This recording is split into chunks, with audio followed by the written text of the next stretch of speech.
Today we're going to read a story from Ladybird First Favourite Fairy Tales, written by Amanda Lee and illustrated by Amanda Gulliver. And don't forget to look on each picture for the little ladybird that'll be hiding somewhere. The Three Little Pigs. Once upon a time there lived three little pigs. One day their mother said to them, "Pigs, you are all grown up now. It's time to make your own way in the world, but be careful." So the three little pigs gathered up their things and set off to build themselves some homes. The first little pig built himself a house made of straw. It was easy, and he was very happy. The second little pig built himself a house made of wood. It wasn't very hard, and he was happy too. The third little pig decided to build a house made of bricks.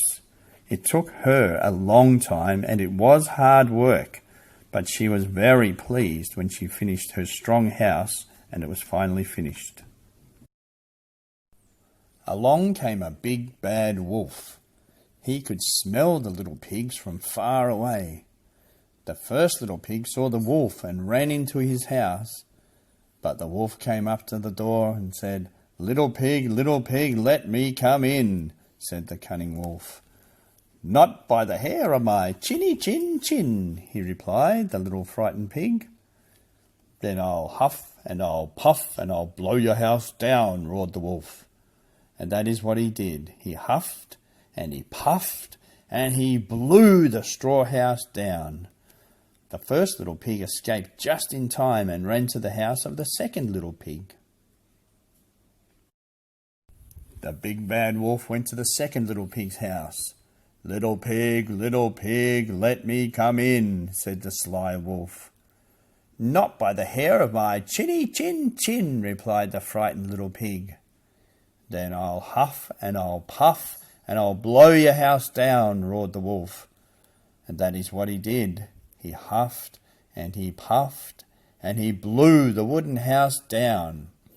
The two little pigs escaped just in time and ran to the house of the third little pig. The big bad wolf went to the third little pig's house. Little pig, let me come in," said the crafty wolf. "Not by the hair of my chinny chin chin," replied the frightened little pig. "Then I'll huff and I'll puff and I'll blow your house in," roared the wolf.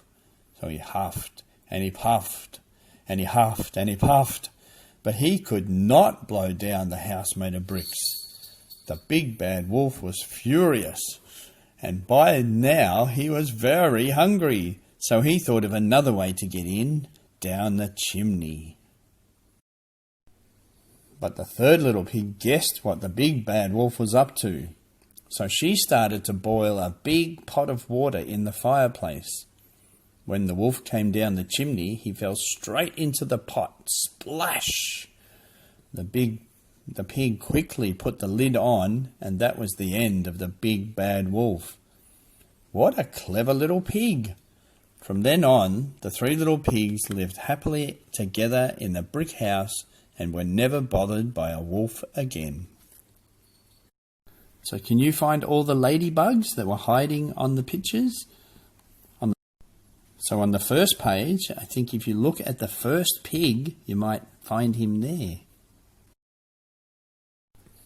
On the second page, he's hiding somewhere up high. On the third page, he's hiding up high again. On the fourth page, he's hiding behind something. And on the last page, he's hiding behind something again. The end.